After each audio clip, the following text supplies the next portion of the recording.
Hello दोस्तों, कैसे हो आप सभी। आपका अपने चैनल भक्ति पूजा में एक बार फिर से स्वागत है। जैसे कि आपको पता है ज्येष्ठ मास चल रहा है और इसमें वट सावित्री की पूजा का बहुत महत्व है। तो आज हम वही कथा करेंगे, वट सावित्री व्रत को कैसे करते हैं। जेठ कृष्ण अमावस्या को बड़े सायात अमावस्या कहते हैं। बड़ सायात अमावस्या को बड़ की पूजा करते हैं। पानी, मूली, रोली, चावल, गुड़, भीगा हुआ चना, फूल, सूत मिलाकर बड़ पर लपेटते हैं और फेरी देते हैं। इसमें दोस्तों 7 फेरी करते हैं बड़ की। बड़ के पत्तों का गहना बनाकर पहनते हैं और बड़ सायात अमावस्या की कहानी सुनते हैं। भीगे हुए चने में रुपए रखकर बयाना निकालते हैं, फिर हाथ फेरकर सास के पैर छूकर बायना देते हैं। अगर किसी की बहन बेटी गांव में हो तो उसको भी बायना निकालने के लिए भेजना चाहिए। वट सायात अमावस्या और वट सावित्री पूजन की कथा। भद्र देश में अश्वपति नाम का एक राजा था, जिसके संतान नहीं थी। उसने बड़े बड़े पंडितों को बुलाया और कहा, मेरे संतान नहीं है, इसलिए तुम ऐसा उपाय करो जिससे मेरे संतान हो जाए। पंडित बोले, राजन, संतान तो तुम्हारे एक पुत्री लिखी है जो 12 वर्ष की आयु में विधवा हो जाएगी। राजा ने कहा, क्या मेरा नाम नहीं रहेगा। बाद में खूब यज्ञ हवन इत्यादि कराए। पंडितों ने कहा, उस लड़की से पार्वती की और बड़ सायात अमावस्या की पूजा कराना। यज्ञ होम कराने से उसकी स्त्री गर्भवती हो गई। तो पंडितों ने उसकी जन्म पत्री देखकर कहा, जिस दिन यह कन्या 12 वर्ष की होगी उस दिन इसका विधवा हो जाने का योग है, इसलिए इससे पार्वती जी और बड़ सायात अमावस्या की पूजा कराना। जब सावित्री बड़ी हुई तो उसका विवाह सत्यवान के साथ कर दिया। सावित्री राजा की कन्या का नाम था। सावित्री के सास ससुर अंधे थे। वह उनकी बहुत सेवा करती थी और सत्यवान जंगल से लकड़ी तोड़कर लाता था। और दूसरी तरफ सावित्री को मालूम था कि वह जिस दिन 12 वर्ष की होगी उस दिन उसके पति की मृत्यु हो जाएगी।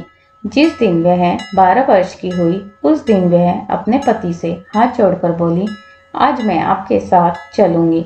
सत्यवान बोला, तू मेरे साथ चलेगी तो मेरे अंधे माँ बाप की सेवा कौन करेगा। अगर वे कहेंगे तो तुझे ले चलूंगा। फिर वह अपने सास ससुर के पास गई और जाकर बोली, आप कहे तो आज मैं जंगल देखने चली जाऊं। वे बोले, बहुत अच्छी बात है, चली जा।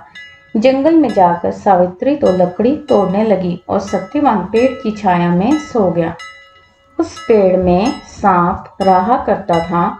उसने सत्यवान को डस लिया। वह अपने पति को गोदी में लेकर रोने लगी।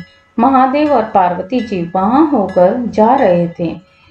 उसने उनके पैर पकड़ लिए और बोली, मेरे पति को जिंदा कर दो। वे बोले, आज बड़ सायात अमावस्या है, उसकी तू पूजा करेगी तो तेरा पति जिंदा हो जाएगा। इससे वे खूब प्रेम से बड़ की पूजा करने लगी। उसने बड़ के पत्तों का गहना बनाकर पहन लिया जो हीरे मोती का हो गया। इतने में धर्मराज का दूत आ गया, उसके पति को ले जाने लगा। सावित्री ने उसके पैर पकड़ लिए। धर्मराज बोला, तू वरदान मांग। सावित्री ने कहा, मेरे माँ बाप के पुत्र नहीं है, वे पुत्रवान हो जाए। धर्मराज बोला, सत्य वचन हो जाएगा। फिर वह बोली, मेरे सास ससुर अंधे हैं, उनके नेत्रों में ज्योति आ जाए। धर्मराज ने यह वर भी दे दिया, पर सावित्री ने धर्मराज का पीछा नहीं छोड़ा। धर्मराज ने कहा, अब तुम्हें और क्या चाहिए। सावित्री बोली, मुझे 100 पुत्र हो जाए। धर्मराज बोला, तथास्तु। फिर वह सत्यवान को ले जाने लगे। तब सावित्री बोली, हे महाराज, आप मेरे पति को ले जाएंगे तो पुत्र कहाँ से होंगे। धर्मराज ने कहा, हे सती, तेरा स्वाग तो नहीं था, परंतु बड़ सायात अमावस्या करने से और पार्वती जी की पूजा करने से तेरा पति जीवित हो जाएगा। सारे में ढिंढोरा पिटवा दिया कि कहते सुनते जेठ की अमावस्या आएगी जब बड़ की पूजा करना और बड़ के पत्तों का गहना बनाकर पहनना, बायना निकालना। हे महाराज, जैसे बड़ सायत अमावस्या ने सावित्री को सुहाग दिया, उसी प्रकार सबको दियो। जो भी इस कहानी को कहता सुनता है उसकी सब मनोकामनाएं पूर्ण होती है। बड़ सायत अमावस्या को वट सावित्री व्रत और वर अमावस्या भी कहते हैं। जय हो बड़ सायत अमावस्या की, जय हो वट सावित्री की, जय हो धर्मराज की, जय हो शिव मां पार्वती की। तो दोस्तों, आपको अगर कथा अच्छी लगी हो तो आप ये व्रत जरूर करना और हमारे चैनल को भी लाइक, शेयर एंड सब्सक्राइब करना ना भूलें और साथ ही बेल आइकन को भी हिट कर देना ताकि फ्यूचर में सबसे पहले आने वाली वीडियो की जानकारी आपको मिल सके। धन्यवाद।